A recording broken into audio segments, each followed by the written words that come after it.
Chapter 7. Organized Planning. The Crystallization of Desire into Action. The sixth step toward riches. You have learned that everything man creates or acquires begins in the form of desire. That desire is taken on the first lap of its journey from the abstract to the concrete, into the workshop of the imagination, where plans for its transition are created and organized. In Chapter 2, you were instructed to take 6 definite practical steps as your first move in translating the desire for money into its monetary equivalent. One of these steps is the formation of a definite practical plan, or plans through which this transformation may be made. You will now be instructed how to build plans which will be practical, vis-a-vis A. Ally yourself with a group of as many people as you may need for the creation and carrying out of your plan, or plans for the accumulation of money, making use of the mastermind principle described in a later chapter. Compliance with this instruction is absolutely essential. Do not neglect it. B. Before forming your mastermind alliance, decide what advantages and benefits you may offer the individual members of your group in return for their cooperation. No one will work indefinitely without some form of compensation. No intelligent person will either request or expect another to work without adequate compensation, although this may not always be in the form of money. C. Arrange to meet with the members of your mastermind group at least twice a week, and more often if possible, until you have jointly perfected the necessary plan or plans for the accumulation of money. D. Maintain perfect harmony between yourself and every member of your mastermind group. If you fail to carry out this instruction to the letter, you may expect to meet with failure. The mastermind principle cannot obtain where perfect harmony does not prevail. Keep in mind these facts. First, you are engaged in an undertaking of major importance to you. To be sure of success, you must have plans which are faultless. Second, you must have the advantage of the experience, education, native ability, and imagination of other minds. This is in harmony with the methods followed by every person who has accumulated a great fortune. No individual has sufficient experience, education, native ability, and knowledge to ensure the accumulation of a great fortune without the cooperation of other people. Every plan you adopt in your endeavor to accumulate wealth should be the joint creation of yourself and every other member of your mastermind group. You may originate your plans either in whole or in part, but see that those plans are checked and approved by the members of your mastermind alliance. If the first plan which you adopt does not work successfully, replace it with a new plan. If this new plan fails to work, replace it in turn with still another, and so on until you find a plan which does work. Right here is the point at which the majority of men meet with failure, because of their lack of persistence in creating new plans to take the place of those which fail. The most intelligent man living cannot succeed in accumulating money, nor in any other undertaking, without plans which are practical and workable. Just keep this fact in mind, and remember when your plans fail that temporary defeat is not permanent failure. It may only mean that your plans have not been sound. Build other plans. Start all over again. Thomas A. Edison failed 10,000 times before he perfected the incandescent electric light bulb. That is, he met with temporary defeat 10,000 times before his efforts were crowned with success. Temporary defeat should mean only one thing: the certain knowledge that there is something wrong with your plan. Millions of men go through life in misery and poverty because they lack a sound plan through which to accumulate a fortune. Henry Ford accumulated a fortune not because of his superior mind, but because he adopted and followed a plan which proved to be sound. 1,000 men could be pointed out, each with a better education than Ford's, yet each of whom lives in poverty because he does not possess the right plan for the accumulation of money. Your achievement can be no greater than your plans are sound. That may seem to be an axiomatic statement, but it is true. Samuel Insull lost his fortune of over $100 million. The Insull fortune was built on plans which were sound. The business depression forced Mr. Insull to change his plans, and the change brought temporary defeat. because his new plans were not sound. Mr. Insull is now an old man. He may consequently accept failure instead of temporary defeat. But if his experience turns out to be failure, it will be for the reason that he lacks the fire of persistence to rebuild his plans. No man is ever whipped until he quits in his own mind. This fact will be repeated many times because it is so easy to take the count at the first sign of defeat. James J. Hill met with temporary defeat when he first endeavored to raise the necessary capital to build a railroad from the east to the west, but he too turned defeat into victory through new plans. Mr. Ford met with temporary defeat, not only at the beginning of his automobile career, but after he had gone far toward the top. He created new plans and went marching on to financial victory. We see men who have accumulated great fortunes, but we often recognize only their triumph, overlooking the temporary defeats which they had to surmount before arriving. No follower of this philosophy can reasonably expect to accumulate a fortune without experiencing temporary defeat. When defeat comes, accept it as a signal that your plans are not sound. Rebuild those plans and set sail once more towards your coveted goal. If you give up before your goal has been reached, you are a quitter. A quitter never wins, and a winner never quits. Lift this sentence out, write it on a piece of paper in letters an inch high, and place it where you will see it every night before you go to sleep, and every morning before you go to work. When you begin to select members for your mastermind group, endeavor to select those who do not take defeat seriously. Some people foolishly believe that only money can make money. This is not true. Desire, transmuted into its monetary equivalent through the principles laid down here, is the agency through which money is made. Money of itself is nothing but inert matter. It cannot move, think, or talk, but it can hear when a man who desires it calls it to come. Planning the sale of services.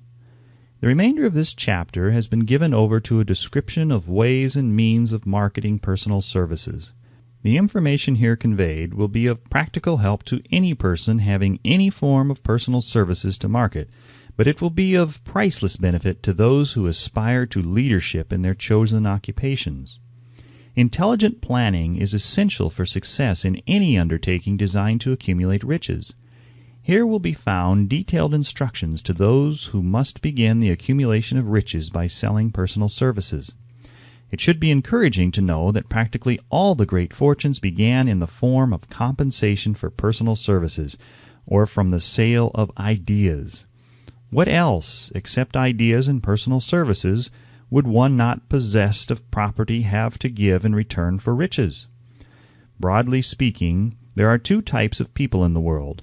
One type is known as leaders, and the other as followers. Decide at the outset whether you intend to become a leader in your chosen calling or remain a follower. The difference in compensation is vast. The follower cannot reasonably expect the compensation to which a leader is entitled, although many followers make the mistake of expecting such pay. It is no disgrace to be a follower. On the other hand, it is no credit to remain a follower. Most great leaders began in the capacity of followers. They became great leaders because they were intelligent followers. With few exceptions, the man who cannot follow a leader intelligently cannot become an efficient leader. The man who can follow a leader most efficiently is usually the man who develops into the leadership most rapidly. An intelligent follower has many advantages, among them the opportunity to acquire knowledge from his leader. The major attributes of leadership. The following are important factors of leadership. Unwavering courage, based upon knowledge of self and of one's occupation. No follower wishes to be dominated by a leader who lacks self-confidence and courage. No intelligent follower will be dominated by such a leader very long. 2. Self-control. The man who cannot control himself can never control others. Self-control sets a mighty example for one's followers, which the more intelligent will emulate. 3. A keen sense of justice.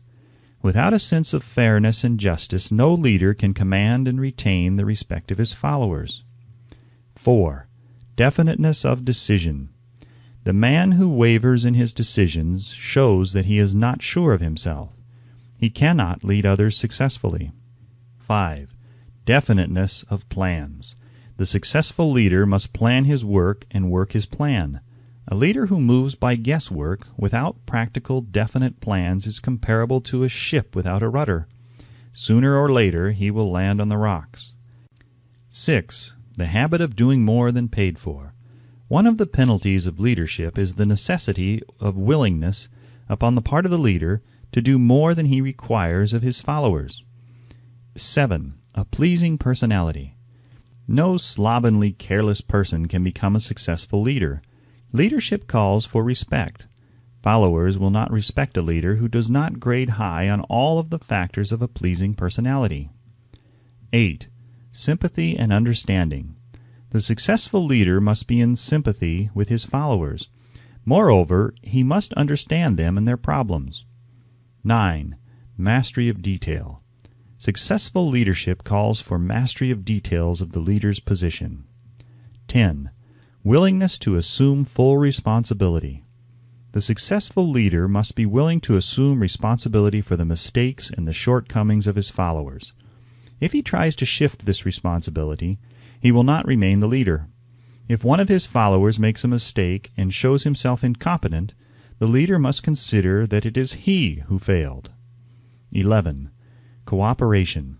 The successful leader must understand and apply the principle of cooperative effort and be able to induce his followers to do the same. Leadership calls for power, and power calls for cooperation. There are two forms of leadership. The first, and by far the most effective, is leadership by consent of and with the sympathy of the followers. The second is leadership by force, without the consent and sympathy of the followers. History is filled with evidence that leadership by force cannot endure. The downfall and disappearance of dictators and kings is significant. It means that people will not follow forced leadership indefinitely. The world has just entered a new era of relationship between leaders and followers, which very clearly calls for new leaders and a new brand of leadership in business and industry. Those who belong to the old school of leadership by force must acquire an understanding of the new brand of leadership, cooperation, or be relegated to the rank and file of the followers. There is no other way out for them.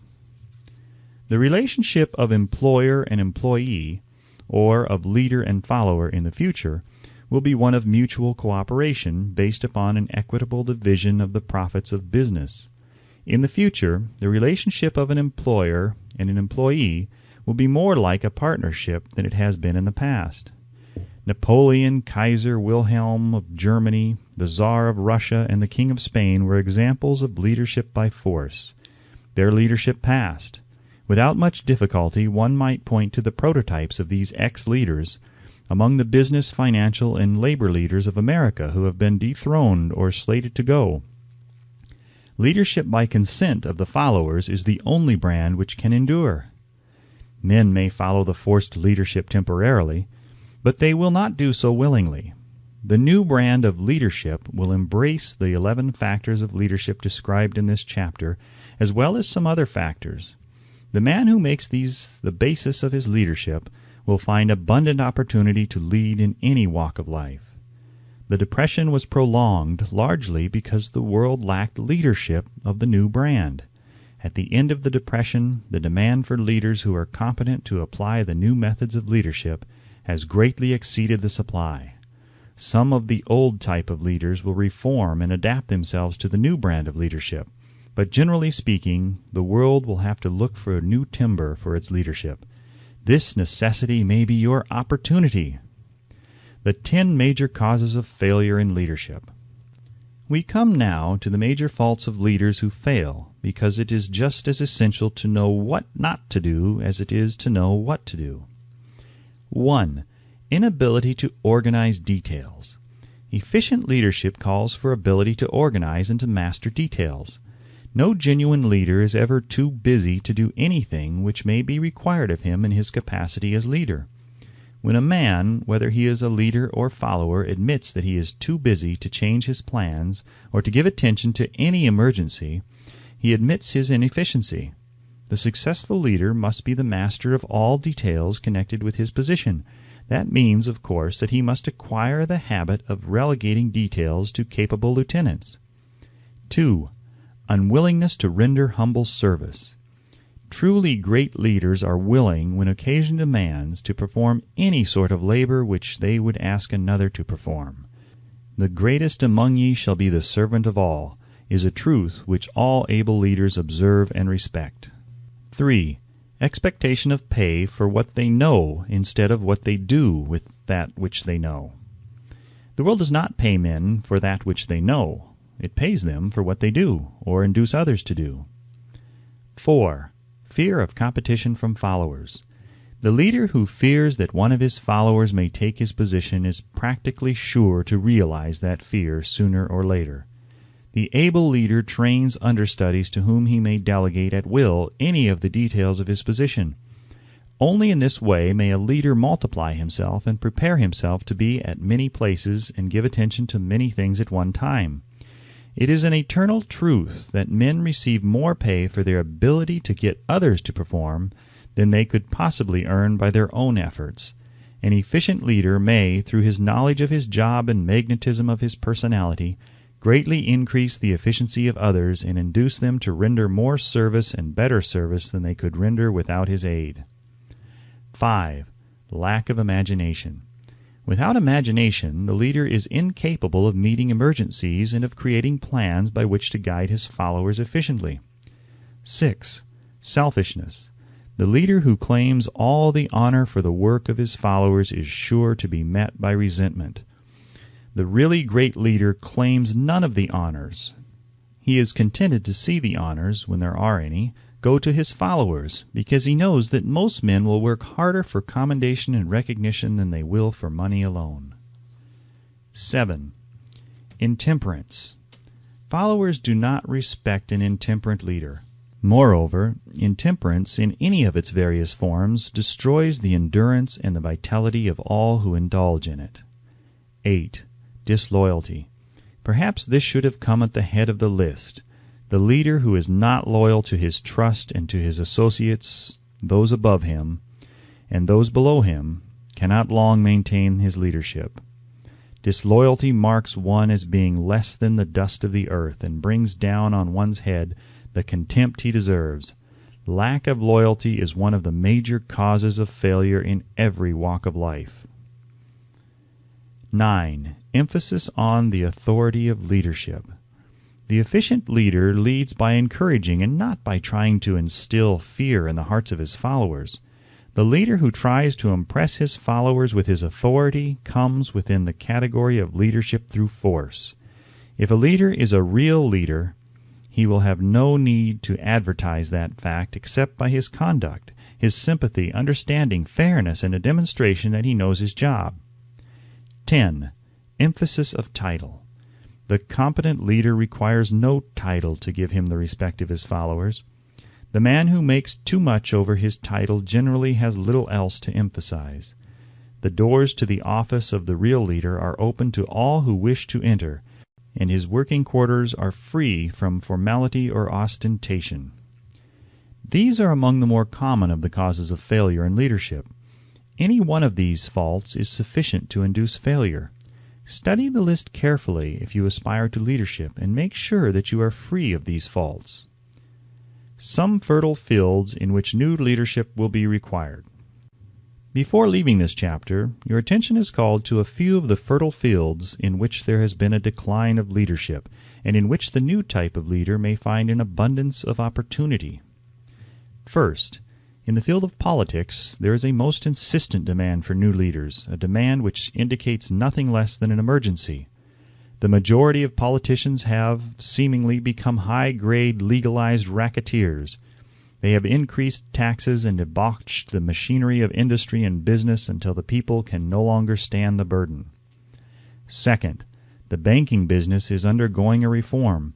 The leaders in this field have almost entirely lost the confidence of the public. Already the bankers have sensed the need of reform, and they have begun it. Third, industry calls for new leaders. The old type of leaders thought and moved in terms of dividends instead of thinking and moving in terms of human equations. The future leader in industry, to endure, must regard himself as a quasi-public official whose duty it is to manage his trust in such a way that it will work hardship on no individual or group of individuals. Exploitation of working men is a thing of the past. Let the man who aspires to leadership in the field of business, industry, and labor remember this. Fourth, the religious leader of the future will be forced to give more attention to the temporal needs of his followers in the solution of their economic and personal problems of the present, and less attention to the dead past and the yet unborn future. Fifth, in the professions of law, medicine, and education, a new brand of leadership, and to some extent, new leaders will become a necessity. This is especially true in the field of education. The leader in that field must, in the future, find ways and means of teaching people how to apply the knowledge they receive in school. He must deal more with practice and less with theory. Sixth, new leaders will be required in the field of journalism. Newspapers of the future, to be conducted successfully, must be divorced from special privilege and relieved from the subsidy of advertising. They must cease to be organs of propaganda for the interests which patronize their advertising columns. The type of newspaper which publishes scandal and lewd pictures will eventually go the way of all forces which debauch the human mind. These are but a few of the fields in which opportunity for new leaders and a new brand of leadership are now available. The world is undergoing a rapid change. This means that the media through which the changes in human habits are promoted must be adapted to the changes. The media here described are the ones which, more than any others, determine the trend of civilization. When and how to apply for a position. The information described here is the net result of many years of experience during which thousands of men and women were helped to market their services effectively. It can therefore be relied upon as sound and practical. Media through which services may be marketed. Experience has proved that the following media offer the most direct and effective methods of bringing the buyer and seller of personal services together. 1. Employment bureaus. Care must be taken to select only reputable bureaus, the management of which can show adequate records of achievement of satisfactory results. There are comparatively few such bureaus. 2. Advertising in newspapers, trade journals, magazines, and radio. Classified advertising may usually be relied upon to produce satisfactory results in the case of those who apply for clerical or ordinary salaried positions. Display advertising is more desirable in the case of those who seek executive connections. The copy to appear in the section of the paper which is most apt to come to the attention of the class of employer being sought. The copy should be prepared by an expert who understands how to inject sufficient selling qualities to produce replies. 3. Personal letters of application, directed to particular firms or individuals most apt to need such services as are being offered. Letters should be neatly typed, always, and signed by hand. With the letter should be sent a complete brief or outline of the applicant's qualifications. Both the letter of application and the brief of experience or qualifications should be prepared by an expert. See instructions as to information to be supplied. 4. Application through personal acquaintances. When possible, the applicant should endeavor to approach prospective employers through some mutual acquaintance. This method of approach is particularly advantageous in the case of those who seek executive connections and do not wish to appear to be peddling themselves. 5. Application in person. In some instances, it may be more effective if the applicant offers personally his services to prospective employers, in which event a complete written statement of qualifications for the position should be presented, for the reason that prospective employers often wish to discuss with associates one's record. Information to be supplied in a written brief. This brief should be prepared as carefully as a lawyer would prepare the brief of a case to be tried in a court. Unless the applicant is experienced in the preparation of such briefs, an expert should be consulted and his services enlisted for this purpose. Successful merchants employ men and women who understand the art and psychology of advertising to present the merits of their merchandise. One who has personal services for sale should do the same. The following information should appear in the brief. 1. Education. State briefly but definitely what schooling you have had and in what subjects you specialized in school, giving the reasons for that specialization. 2. Experience. If you have had experience in connection with positions similar to the one you seek, describe it fully. State names and addresses of former employers. Be sure to bring out clearly any special experience you may have which would equip you to fill the position you seek. 3. References. Practically every business firm desires to know all about the previous records, antecedents, etc. of prospective employees who seek positions of responsibility. Attach to your brief photostatic copies of letters from A. Former employers, B. Teachers under whom you studied, C. Prominent people whose judgment may be relied upon. 4. Photograph of self. Attach to your brief a recent unmounted photograph of yourself. 5. Apply for a specific position. Avoid application for a position without describing exactly what particular position you seek. Never apply for just a position. That indicates you lack specialized qualifications. 6. State your qualifications for the particular position for which you apply. Give full details as to the reason you believe you are qualified for the particular position you seek. This is the application. It will determine more than anything else what consideration you receive. 7. Offer to go to work on probation. In the majority of instances, if you are determined to have the position for which you apply, it will be most effective if you offer to work for a week or a month or for a sufficient length of time to enable your prospective employer to judge your value without pay. This may appear to be a radical suggestion, but experience has proved that it seldom fails to win at least a trial. If you are sure of your qualifications, a trial is all you need. Incidentally, such an offer indicates that you have confidence in your ability to fill the position you seek. It is most convincing. If your offer is accepted and you make good, more than likely you will be paid for your probation period. Make clear the fact that your offer is based upon A. Your confidence in your ability to fill the position, B. Your confidence in your prospective employer's decision to employ you after trial, and C. Your determination to have the position you seek. 8. Knowledge of your prospective employer's business. Before applying for a position, do sufficient research in connection with the business to familiarize yourself thoroughly with that business and indicate in your brief the knowledge you have acquired in this field. This will be impressive, as it will indicate that you have imagination and a real interest in the position you seek. Remember that it is not the lawyer who knows the most law, but the one who best prepares his case who wins. If your case is properly prepared and presented, your victory will have been more than half won at the outset. Do not be afraid of making your brief too long. Employers are just as much interested in purchasing the services of well-qualified applicants as you are in securing employment. In fact, the success of most successful employees is due, in the main, to their ability to select well-qualified lieutenants. They want all the information available. Remember another thing. Neatness in the preparation of your brief will indicate that you are a painstaking person. I have helped to prepare briefs for clients which were so striking and out of the ordinary that they resulted in the employment of the applicant without a personal interview. When your brief has been completed, have it neatly bound by an experienced binder and lettered by an artist or printer similar to the following. Brief of the qualifications of Robert K. Smith, applying for the position of Private Secretary of the President of the Bank Company, Incorporated. Change names each time brief is shown. This personal touch is sure to command attention.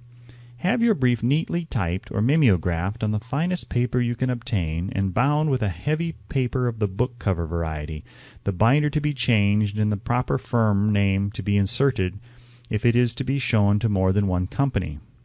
Your photograph should be pasted on one of the pages of your brief.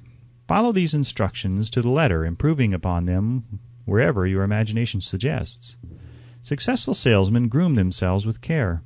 They understand that first impressions are lasting. Your brief is your salesman. Give it a good suit of clothes so it will stand out in bold contrast to anything your prospective employer ever saw in the way of an application for a position. If the position you seek is worth having, it is worth going after with care. Moreover, if you sell yourself to an employer in a manner that impresses him with your individuality, You probably will receive more money for your services from the very start than you would if you applied for employment in the usual conventional way. If you seek employment through an advertising agency or an employment agency, have the agent use copies of your brief in marketing your services. This will help to gain preference for you, both with the agent and the prospective employers. How to get the exact position you desire. Everyone enjoys doing the kind of work for which he is best suited. An artist loves to work with paints, a craftsman with his hands, a writer loves to write. Those with less definite talents have their preferences for certain fields of business and industry. If America does anything well, it offers a full range of occupations, tilling the soil, manufacturing, marketing, and the professions. First, decide exactly what kind of job you want. If the job doesn't already exist, perhaps you can create it. Second, choose the company or individual for whom you wish to work. Third, study your prospective employer as to policies, personnel, and chances of advancement. Fourth, by analysis of yourself, your talents and capabilities, figure what you can offer, and plan ways and means of giving advantages, services, developments, ideas that you believe you can successfully deliver. Fifth, forget about a job. Forget whether or not there is an opening. Forget the usual routine of, have you got a job for me? Concentrate on what you can give. Sixth, once you have your plan in mind, arrange with an experienced writer to put it on paper in neat form and in full detail. Seventh, present it to the proper person with authority, and he will do the rest. Every company is looking for men who can give something of value, whether it be ideas, services, or connections. Every company has room for the man who has a definite plan of action which is to the advantage of that company. This line of procedure may take a few days or weeks of extra time, but the difference in income, in advancement, and in gaining recognition will save years of hard work at small pay. It has many advantages, the main one being that it will often save from 1 to 5 years of time in reaching a chosen goal. Every person who starts or gets in halfway up the ladder does so by deliberate and careful planning, except, of course, the boss's son. The new way of marketing services. Jobs are now partnerships. Men and women who market their services to best advantage in the future must recognize the stupendous change which has taken place in connection with the relationship between employer and employee. In the future, the golden rule, and not the rule of gold, will be the dominating factor in the marketing of merchandise as well as personal services. The future relationship between employers and their employees will be more in the nature of partnership consisting of A. the employer, B. the employee, C. the public they serve. This new way of marketing personal services is called new for many reasons. First, both the employer and the employee of the future will be considered as fellow employees whose business it will be to serve the public efficiently. In times past, employers and employees have bartered among themselves, driving the best bargains they could with one another, not considering that in the final analysis they were in reality bargaining at the expense of the third party, the public they served. The Depression served as a mighty protest from an injured public, whose rights have been trampled upon in every direction by those who are clamoring for individual advantages and profits.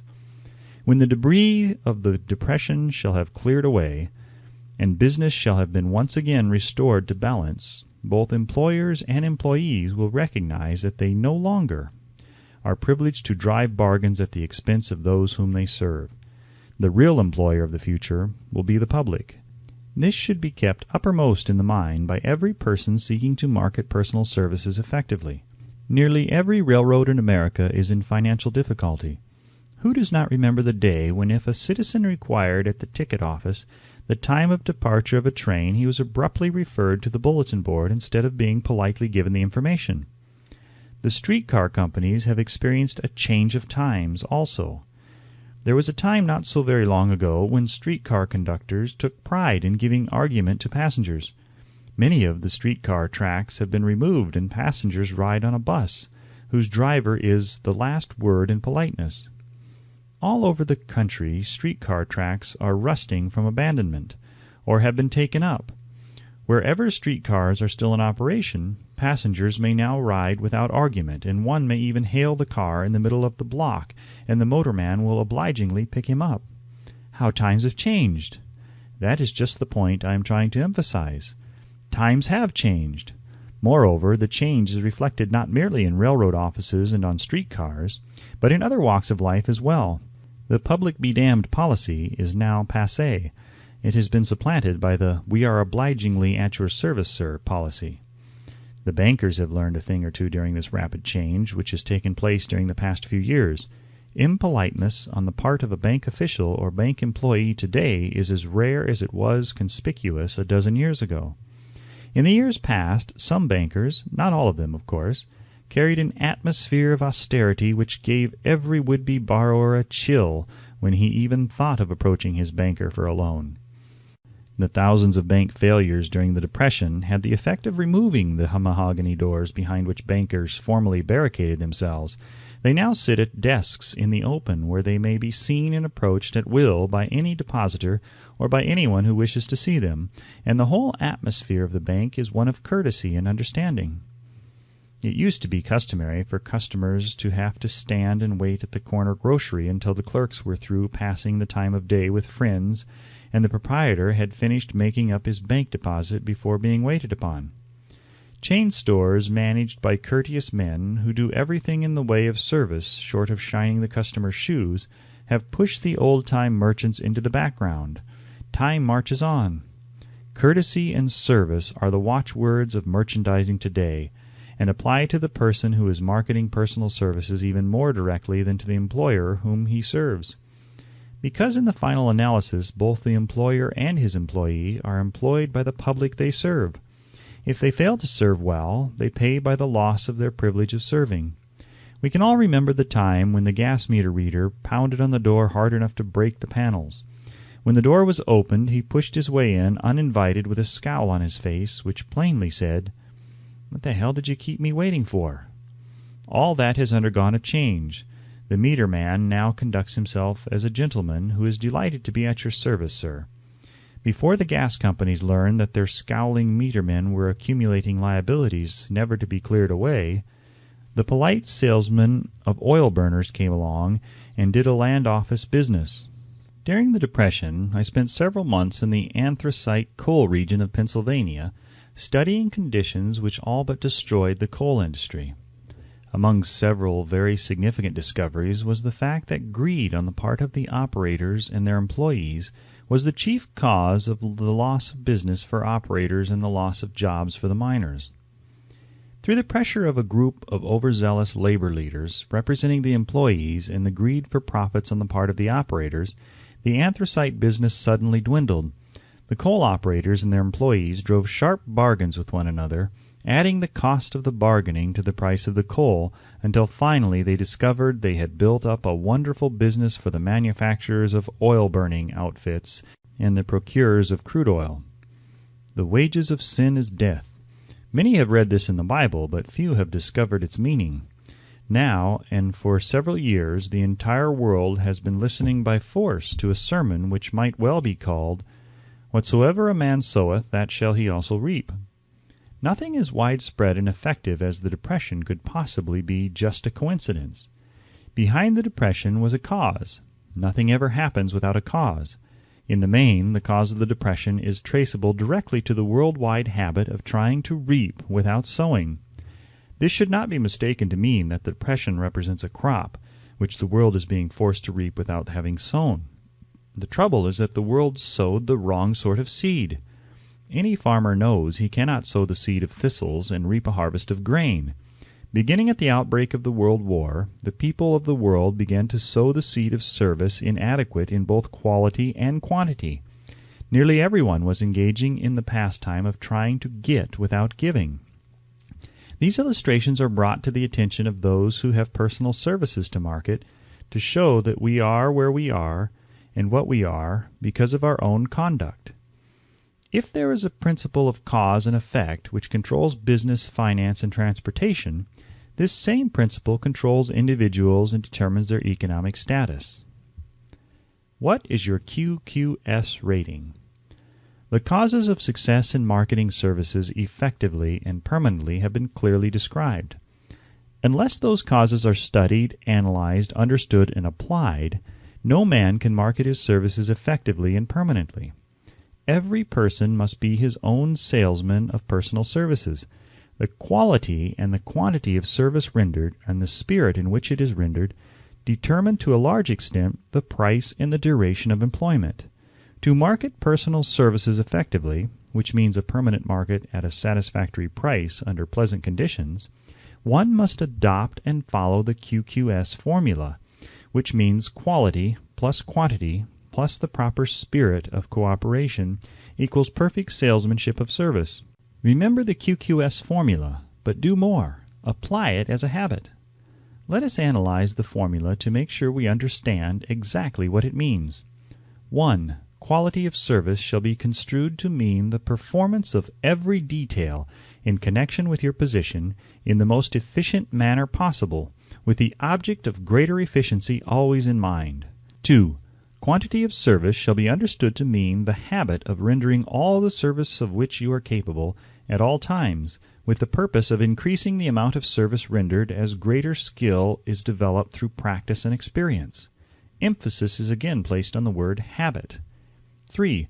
Spirit of service shall be construed to mean the habit of agreeable, harmonious conduct which will induce cooperation from associates and fellow employees. Adequacy of quality and quantity of service is not sufficient to maintain a permanent market for your services. The conduct or the spirit in which you deliver service is a strong determining factor in connection with both the price you receive and the duration of employment. Andrew Carnegie stressed this point more than others in connection with his description of the factors which lead to success in the marketing of personal services. He emphasized again and again the necessity for harmonious conduct. He stressed the fact that he would not retain any man, no matter how great a quantity or how efficient the quality of his work, unless he worked in a spirit of harmony.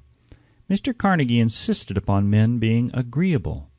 To prove that he placed a high value upon this quality, he permitted many men who conformed to his standards to become very wealthy. Those who did not conform had to make room for others. The importance of a pleasing personality has been stressed because it is a factor which enables one to render service in the proper spirit. If one has a personality which pleases and renders service in a spirit of harmony, these assets often make up for deficiencies in both the quality and the quantity of service one renders. Nothing, however, can be successfully substituted for pleasing conduct. The capital value of your services. The person whose income is derived entirely from the sale of personal services is no less a merchant than the man who sells commodities, and it might well be added such a person is subject to exactly the same rules of conduct as the merchant who sells merchandise. This has been emphasized because the majority of people who live by the sale of personal services make the mistake of considering themselves free from the rules of conduct and the responsibilities attached to those who are engaged in marketing commodities. The new way of marketing services has practically forced both employer and employee into partnership alliances through which both take into consideration the rights of the third party, the public they serve. The day of the go-getter has passed. He has been supplanted by the go-giver. High-pressure methods in business finally blew the lid off. There will never be the need to put the lid back on because in the future, business will be conducted by methods that will require no pressure. The actual capital value of your brains may be determined by the amount of income you can produce by marketing your services. A fair estimate of the capital value of your services may be made by multiplying your annual income by 16 2/3, as it is reasonable to estimate that your annual income represents 6% of your capital value. Money rents for 6% per annum. Money is worth no more than brains. It is often worth much less. Competent brains, if effectively marketed, represent a much more desirable form of capital than that which is required to conduct a business dealing in commodities, because brains are a form of capital which cannot be permanently depreciated through depressions, nor can this form of capital be stolen or spent. Moreover, the money which is essential for the conduct of business is as worthless as a sand dune until it has been mixed with efficient brains. The 30 major causes of failure. How many of these are holding you back? Life's greatest tragedy consists of men and women who earnestly try and fail. The tragedy lies in the overwhelmingly large majority of people who fail as compared to the few who succeed. I have had the privilege of analyzing several thousand men and women, 98% of whom were classed as failures. There is something radically wrong with a civilization and a system of education which permits 98% of the people to go through life as failures. But he did not write this book for the purpose of moralizing on the rights and wrongs of the world. That would require a book 100 times the size of this one. My analysis work proved that there are 30 major reasons for failure and 13 major principles through which people accumulate fortunes. In this chapter, a description of the 30 major causes of failure will be given. As you go over the list, check yourself by it, point by point, for the purpose of discovering how many of these causes of failure stand between you and success.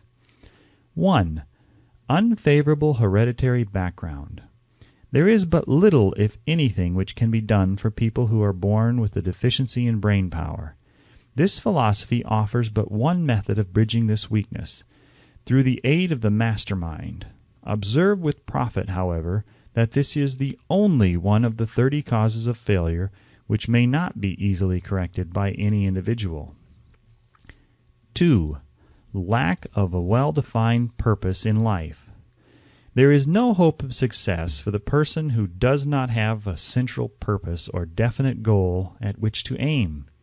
98 out of every 100 of those whom I have analyzed had no such aim. Perhaps this was the 3. Lack of ambition to aim above mediocrity.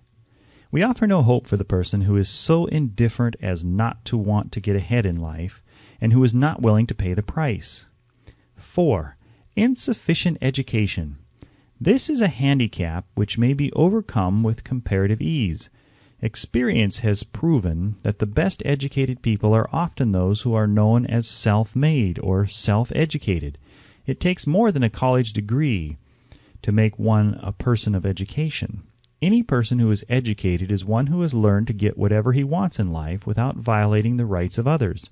Education consists not so much of knowledge, but of knowledge effectively and persistently applied. Men are paid not merely for what they know, but more particularly for what they do with that which they know. 5. Lack of self-discipline. Discipline comes through self-control. This means that one must control all negative qualities. Before you control conditions, you must first control yourself. Self-mastery is the hardest job you will ever tackle. If you do not conquer self, you will be conquered by self. You may see at one and the same time both your best friend and your greatest enemy by stepping in front of a mirror. 6. Ill health. No person may enjoy outstanding success without good health. Many of the causes of ill health are subject to mastery and control.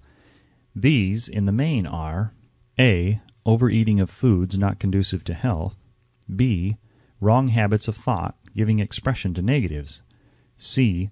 Wrong use of and overindulgence in sex. D. Lack of proper physical exercise. E. An inadequate supply of fresh air due to improper breathing. 7. Unfavorable environmental influences during childhood.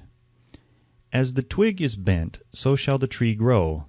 Most people who have criminal tendencies acquire them as the result of bad environment and improper associates during childhood. 8. Procrastination. This is one of the most common causes of failure. Old man procrastination stands within the shadow of every human being, waiting his opportunity to spoil one's chances of success. Most of us go through life as failures because we are waiting for the time to be right to start doing something worthwhile. Do not wait. The time will never be just right. Start where you stand and work with whatever tools you may have at your command, and better tools will be found as you go along. 9. Lack of persistence. Most of us are good starters but poor finishers of everything we begin. Moreover, people are prone to give up at the first signs of defeat. There is no substitute for persistence. The person who makes persistence his watchword discovers that old man failure finally becomes tired and makes his departure. Failure cannot cope with persistence. 10. Negative personality. There is no hope of success for the person who repels people through negative personality. Success comes through the application of power, and power is attained through the cooperative efforts of other people. A negative personality will not induce cooperation. 11. Lack of controlled sexual urge. Sex energy is the most powerful of all the stimuli which move people into action. Because it is the most powerful of the emotions, it must be controlled through transmutation and converted into other channels. 12. Uncontrolled desire for something for nothing. The gambling instinct drives millions of people to failure. Evidence of this may be found in a study of the Wall Street crash of '29, during which millions of people tried to make money by gambling on stock margins. 13. Lack of a well-defined power of decision. Men who succeed reach decisions promptly and change them, if at all, very slowly. Men who fail reach decisions, if at all, very slowly and change them frequently and quickly. Indecision and procrastination are twin brothers. Where one is found, the other may usually be found also. Kill off this pair before they completely hog-tie you to the treadmill of failure. 14. One or more of the 6 basic fears. These fears have been analyzed for you in a later chapter. They must be mastered before you can market your services effectively. 15. Wrong selection of a mate in marriage. This is a most common cause of failure. The relationship of marriage brings people intimately into contact. Unless this relationship is harmonious, failure is likely to follow. Moreover, it will be a form of failure that is marked by misery and unhappiness, destroying all signs of ambition. 16. Overcaution. The person who takes no chances generally has to take whatever is left when others are through choosing. Overcaution is as bad as undercaution. Both are extremes to be guarded against. Life itself is filled with the element of chance. 17. Wrong selection of associates in business. This is one of the most common causes of failure in business. In marketing personal services, one should use great care to select an employer who will be an inspiration and who is himself intelligent and successful. We emulate those with whom we associate most closely. Pick an employer who is worth emulating. 18. Superstition and prejudice. Superstition is a form of fear. It is also a sign of ignorance. Men who succeed keep open minds and are afraid of nothing. 19. Wrong selection of a vocation. No man can succeed in a line of endeavor which he does not like. The most essential step in the marketing of personal services is that of selecting an occupation into which you can throw yourself wholeheartedly. 20. Lack of concentration of effort. The jack of all trades seldom is good at any. Concentrate all your efforts on one definite chief aim. 21. The habit of indiscriminate spending. The spendthrift cannot succeed, mainly because he stands eternally in fear of poverty. Form the habit of systematic saving by putting aside a definite percentage of your income. Money in the bank gives one a very safe foundation of courage when bargaining for the sale of personal services. Without money, one must take what one is offered and be glad to get it. 22. Lack of enthusiasm. Without enthusiasm, one cannot be convincing. Moreover, enthusiasm is contagious, and the person who has it under control is generally welcome in any group of people. 23. Intolerance. The person with a closed mind on any subject seldom gets ahead. Intolerance means that one has stopped acquiring knowledge. The most damaging forms of intolerance are those connected with religion, racial, and political differences of opinion. 24. Intemperance. The most damaging forms of intemperance are connected with eating, strong drink, and sexual activities. Overindulgence in any of these is fatal to success. 25. Inability to cooperate with others. More people lose their positions and their big opportunities in life because of this fault than for all other reasons combined. It is a fault which no well-informed businessman or leader will tolerate. 26. Possession of power that was not acquired through self-effort. sons and daughters of wealthy men and others who inherit money which they did not earn. Power in the hands of one who did not acquire it gradually is often fatal to success. Quick riches are more dangerous than poverty. 27. Intentional dishonesty. There is no substitute for honesty. One may be temporarily dishonest by force of circumstances over which one has no control, without permanent damage. But there is no hope for the person who is dishonest by choice. Sooner or later his deeds will catch up with him, and he will pay by loss of reputation and perhaps even loss of liberty. 28. Egotism and vanity. These qualities serve as red lights which warn others to keep away. They are fatal to success. 29. Guessing instead of thinking. Most people are too indifferent or lazy to acquire facts with which to think accurately. They prefer to act on opinions created by guesswork or snap judgments. 30. Lack of capital. This is a common cause of failure among those who start out in business for the first time without sufficient reserve of capital to absorb the shock of their mistakes and to carry them over until they have established a reputation. 31. Under this name, any particular cause of failure from which you have suffered has not been included in the foregoing list. In these 30 major causes of failure is found a description of the tragedy of life which obtains for practically every person who tries and fails.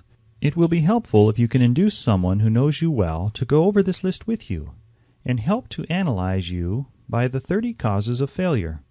It may be beneficial if you try this alone. Most people cannot see themselves as others see them. You may be one who cannot. The oldest of admonitions is, "Man, know thyself." If you market merchandise successfully, you must know the merchandise. The same is true in marketing personal services. You should know all of your weaknesses in order that you may either bridge them or eliminate them entirely. You should know your strength in order that you may call attention to it when selling your services. You can know yourself only through accurate analysis. The folly of ignorance in connection with self was displayed by a young man who applied to the manager of a well-known business for a position. He made a very good impression until the manager asked him what salary he expected. He replied that he had no fixed sum in mind, lack of a definite aim. The manager then said, "We will pay you all you are worth, after we try you out for a week." "I will not accept it," the applicant replied, "because I am getting more than that where I am now employed." Before you even start to negotiate for a readjustment of your salary in your present position, or to seek employment elsewhere, be sure that you are worth more than you now receive. It is one thing to want money, everyone wants more, but it is something entirely different to be worth more. Many people mistake their wants for their just dues. Your financial requirements or wants have nothing whatever to do with your worth. Your value is established entirely by your ability to render useful service or your capacity to induce others to render such service. Take inventory of yourself. 28 questions you should answer. Annual self-analysis is as essential in the effective marketing of personal services as is annual inventory in merchandising. Moreover, the yearly analysis should disclose a decrease in faults and an increase in virtues. One goes ahead, stands still, or goes backward in life. One's object should be, of course, to go ahead. Annual self-analysis will disclose whether advancement has been made, and if so, how much. It will also disclose any backward steps one may have made. The effective marketing of personal services requires one to move forward, even if the progress is slow. Your annual self-analysis should be made at the end of each year, so you can include in your New Year's resolutions any improvements which the analysis indicates should be made. Take this inventory by asking yourself the following questions and by checking your answers with the aid of someone who will not permit you to deceive yourself as to their accuracy. Self-analysis questionnaire for personal inventory. 1. Have I attained the goal which I established as my objective for this year? You should work with a definite yearly objective to be attained as a part of your major life objective. 2. Have I delivered service of the best possible quality of which I am capable, or could I have improved any part of this service? 3. Have I delivered service in the greatest possible quantity of which I am capable? 4. Has the spirit of my conduct been harmonious and cooperative at all times? 5. Have I permitted the habit of procrastination to decrease my efficiency, and if so, to what extent? 6. Have I improved my personality, and if so, in what ways? 7. Have I been persistent in following my plans through to completion? 8. Have I reached decisions promptly and definitely on all occasions? 9. Have I permitted any one or more of the 6 basic fears to decrease my efficiency? 10. Have I been either overcautious or undercautious? 11. Has my relationship with my associates in work been pleasant or unpleasant? If it has been unpleasant, has the fault been partly or wholly mine? 12. Have I dissipated any of my energy through lack of concentration of effort? 13. Have I been open-minded and tolerant in connection with all subjects? 14. In what way have I improved my ability to render service? 15. Have I been intemperate in any of my habits? 16. Have I expressed either openly or secretly any form of egotism? 17. Has my conduct toward my associates been such that it has induced them to respect me? 18. Have my opinions and decisions been based upon guesswork or accuracy of analysis and thought? 19. Have I followed the habit of budgeting my time, my expenses, and my income, and have I been conservative in these budgets? 20. How much time have I devoted to unprofitable effort which I might have used to better advantage? 21. How may I re-budget my time and change my habits so I will be more efficient during the coming year? 22. Have I been guilty of any conduct which was not approved by my conscience? 23. In what ways have I rendered more service and better service than I was paid to render? 24. Have I been unfair to anyone, and if so, in what way? 25. If I had been the purchaser of my own services for the year, would I be satisfied with my purchase? 26. Am I in the right vocation, and if not, why not? 27. Has the purchaser of my services been satisfied with the service I have rendered, and if not, why not? 28. What is my present rating on the fundamental principles of success? Make this rating fairly and frankly, and have it checked by someone who is courageous enough to do it accurately. Having read and assimilated the information conveyed through this chapter, you are now ready to create a practical plan for marketing your personal services.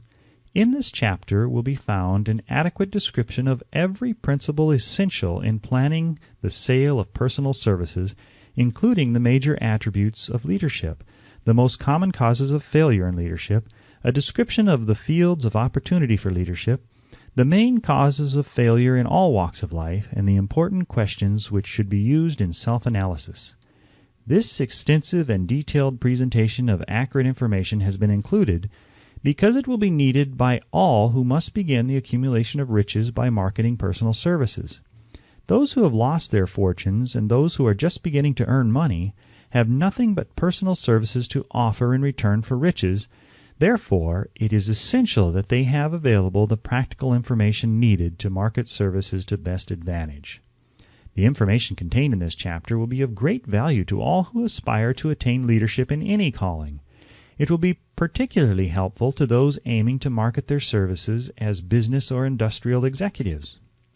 Complete assimilation and understanding of the information here conveyed will be helpful in marketing one's own services, and it will also help one to become more analytical and capable of judging people. The information will be priceless to personnel directors, employment managers, and other executives charged with the selection of employees and the maintenance of efficient organizations. If you doubt this statement, test its soundness by answering in writing the 28 self-analysis questions. That might be both interesting and profitable, even though you do not doubt the soundness of the statement. Where and how one may find opportunities to accumulate riches. Now that we have analyzed the principles by which riches may be accumulated, we naturally ask, where may one find favorable opportunities to apply these principles? Very well, let us take inventory and see what the United States of America offer the person seeking riches, great or small. To begin with, let us remember, all of us, that we live in a country where every law-abiding citizen enjoys freedom of thought and freedom of deed unequaled anywhere in the world. Most of us have never taken inventory of the advantages of this freedom. We have never compared our unlimited freedom with the curtailed freedom in other countries. Here we have freedom of thought, freedom in the choice and enjoyment of education, freedom in religion, freedom in politics, freedom in the choice of a business, profession, or occupation, freedom to accumulate and own without molestation, all the property we can accumulate, freedom to choose our place of residence, freedom in marriage, freedom through equal opportunity to all races, freedom of travel from one state to another, freedom in our choice of foods, and freedom to aim for any station in life for which we have prepared ourselves, even for the presidency of the United States. We have other forms of freedom, but this list will give a bird's-eye view of the most important, which constitute opportunity of the highest order. This advantage of freedom is all the more conspicuous because the United States is the only country guaranteeing to every citizen, whether native-born or naturalized, so broad and varied a list of freedom. Next, let us recount some of the blessings which our widespread freedom has placed within our hands. Take the average American family, for example, meaning the family of average income, and sum up the benefits available to every member of the family in this land of opportunity and plenty. A. Food. Next to freedom of thought and deed comes food, clothing, and shelter, the three basic necessities of life. Because of our universal freedom, the average American family has available at its very door the choicest selection of food to be found anywhere in the world and at prices within its financial range. B. Shelter. And C. Clothing. Only the three basic necessities of food, clothing, and shelter have been mentioned. The average American citizen has other privileges and advantages available in return for modest effort, not exceeding 8 hours per day of labor. Among these is the privilege of automobile transportation, with which one can go and come at will at a very small cost. He can place his surplus money in a bank with the assurance that his government will protect it and make good to him if the bank fails. If an American citizen wants to travel from one state to another, he needs no passport, no one's permission. He may go when he pleases and return at will. Moreover, he may travel by train, private automobile, bus, airplane, or ship, as his pocketbook permits. In Germany, Russia, Italy, and most of the other European and Oriental countries, the people cannot travel with so much freedom and at so little cost. The miracle that has provided these blessings.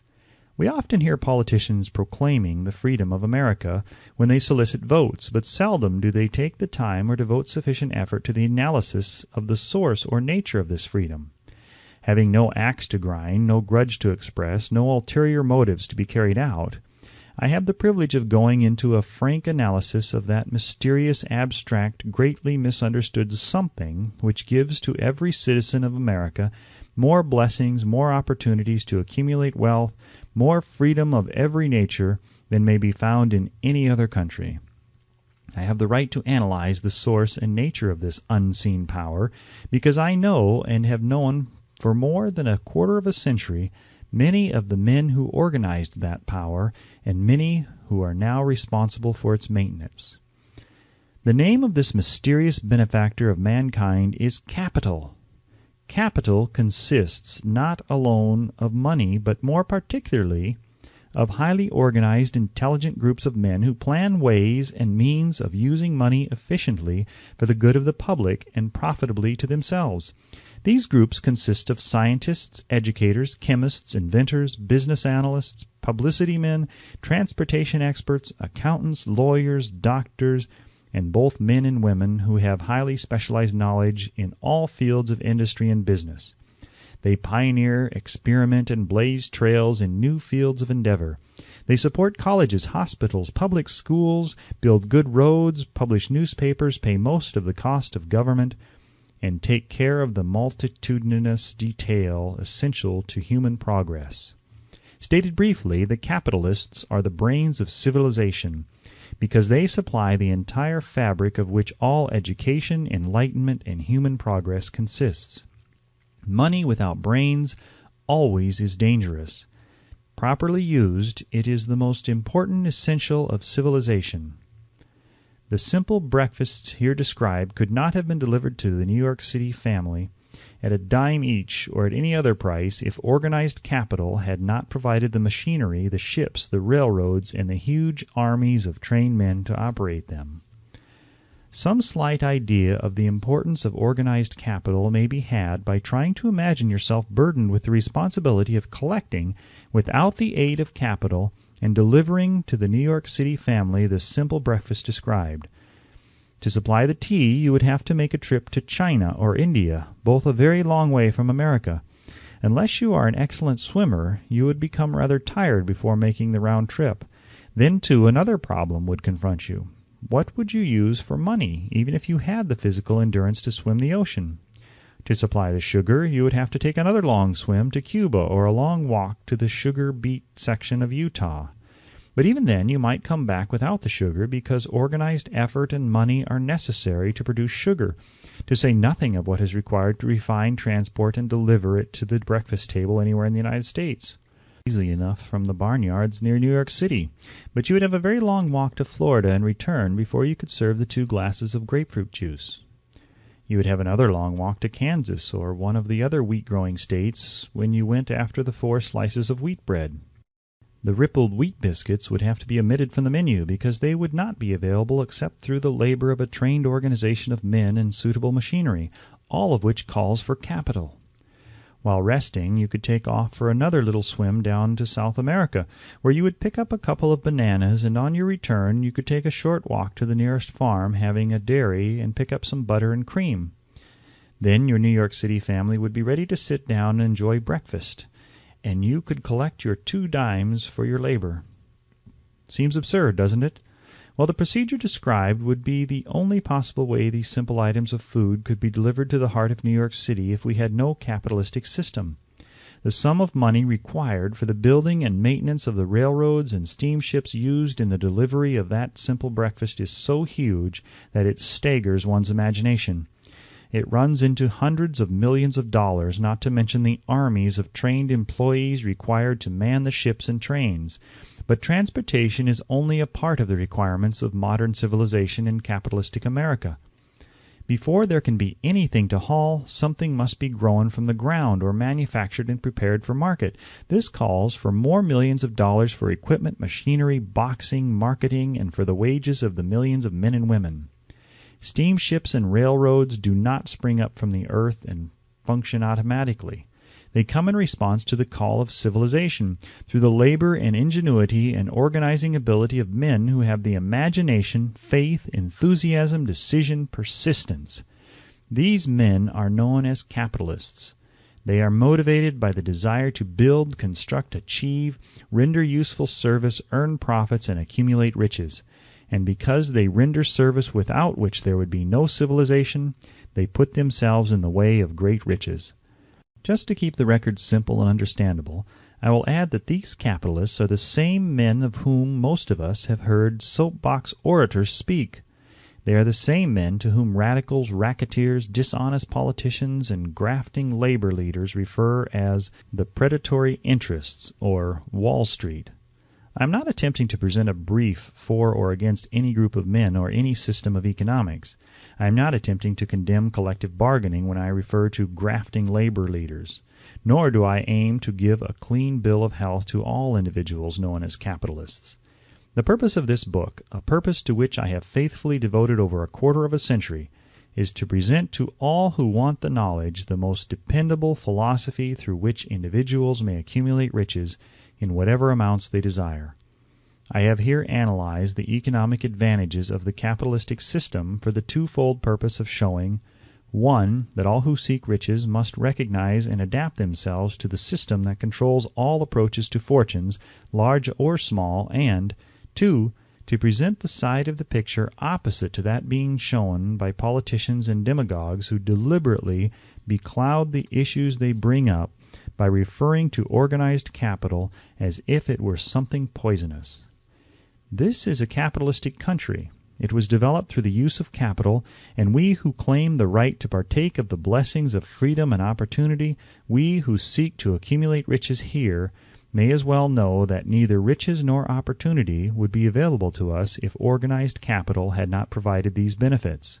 For more than 20 years it has been a somewhat popular and growing pastime for radicals, self-seeking politicians, racketeers, crooked labor leaders, and on occasion religious leaders to take potshots at Wall Street, the money changers, and big business.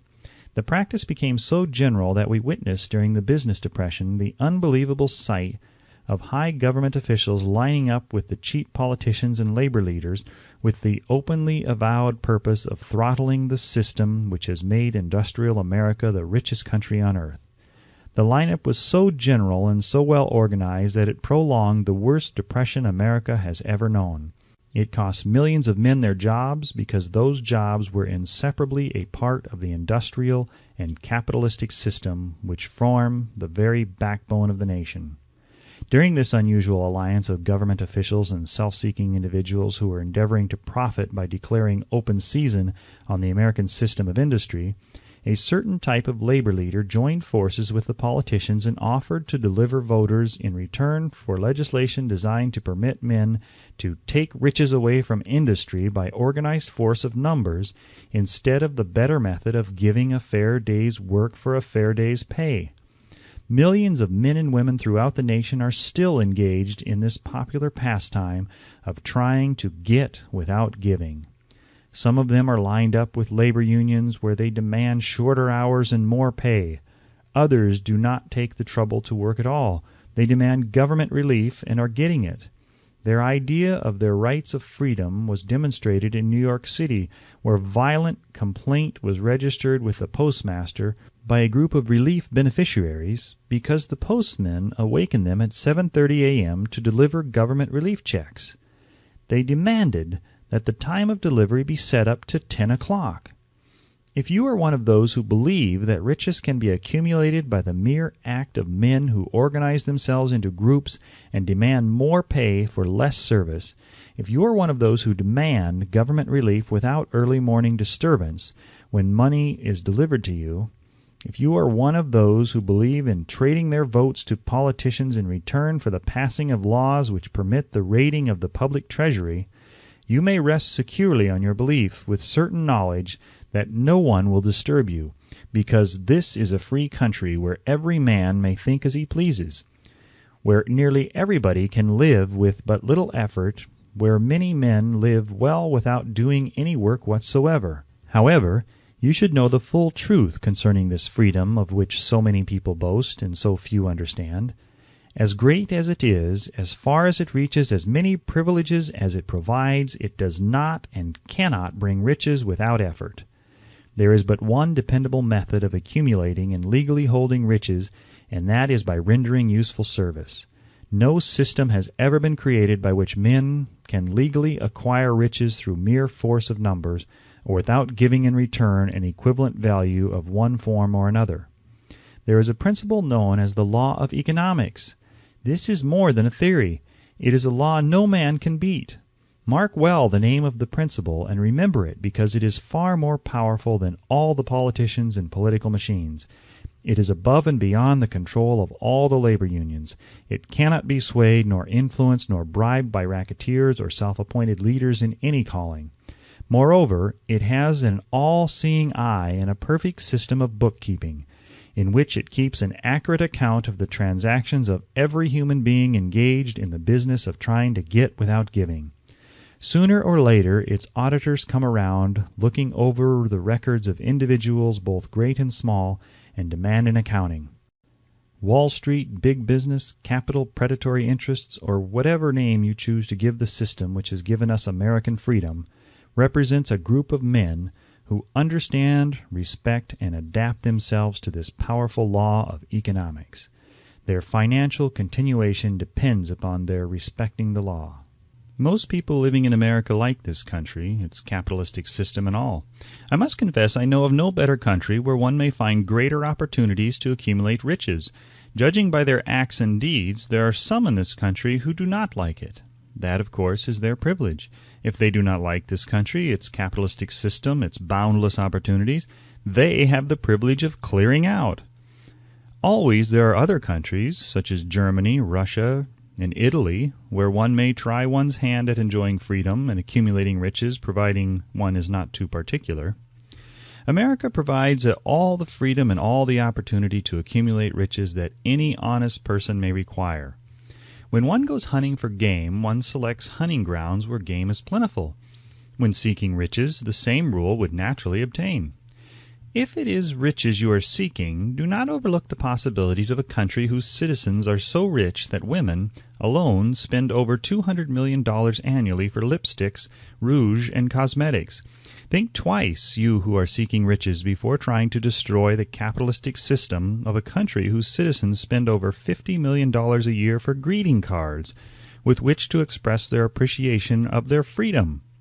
If it is money you are seeking, consider carefully a country that spends hundreds of millions of dollars annually for cigarettes, the bulk of the income from which goes to only 4 major companies engaged in supplying this national builder of nonchalance and quiet nerves. By all means, give plenty of consideration to a country whose people spend annually more than $15 million for the privilege of seeing moving pictures, and toss in a few additional millions for liquor, narcotics, and other less potent soft drinks and giggle waters. Do not be in too big a hurry to get away from a country whose people willingly, even eagerly, hand over millions of dollars annually for football, baseball, and prize fights. And by all means, stick by a country whose inhabitants give up more than $1 million a year for chewing gum and another $1 million for safety razor blades.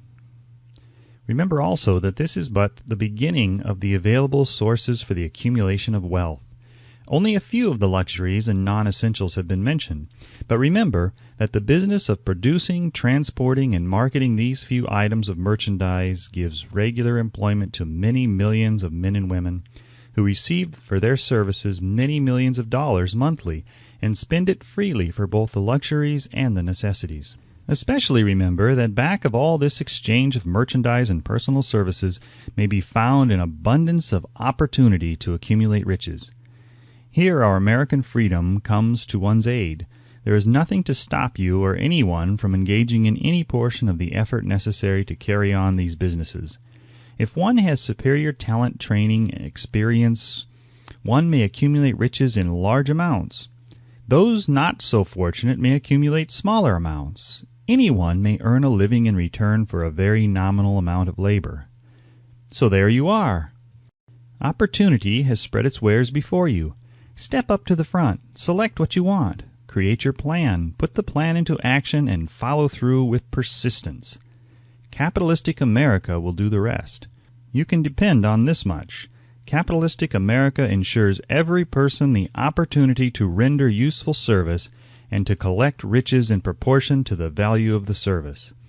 The system denies no one this right, but it does not and cannot promise something for nothing, because the system itself is irrevocably controlled by the law of economics, which neither recognizes nor tolerates for long getting without giving.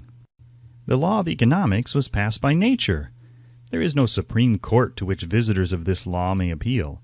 The law hands out both penalties for its violation and appropriate rewards for its observance, without interference or the possibility of interference by any human being. The law cannot be repealed.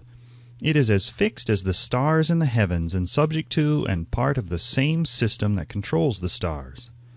May one refuse to adapt oneself to the law of economics? Certainly.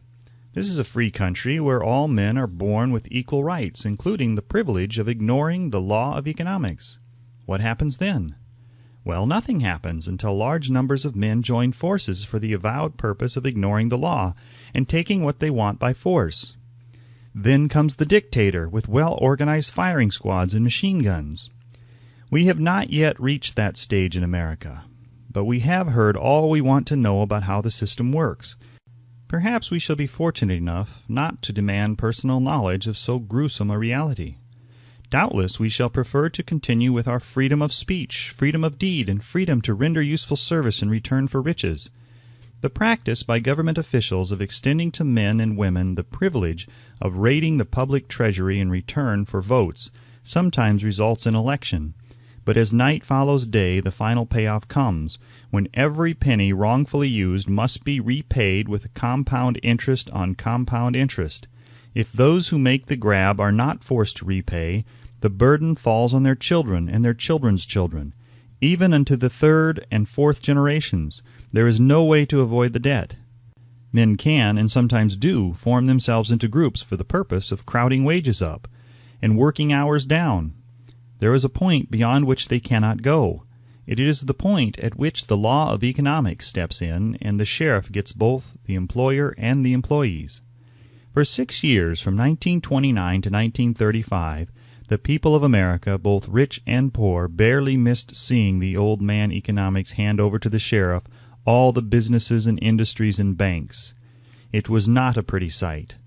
It did not increase our respect for mob psychology, through which men cast reason to the winds and start trying to get without giving. We who went through those 6 discouraging years, when fear was in the saddle and faith was on the ground, cannot forget how ruthlessly the law of economics exacted its toll from both rich and poor, weak and strong, old and young. We shall not wish to go through another such experience. These observations are not founded upon short-time experience. They are the result of 25 years of careful analysis of the methods of both the most successful and the most unsuccessful men America has known.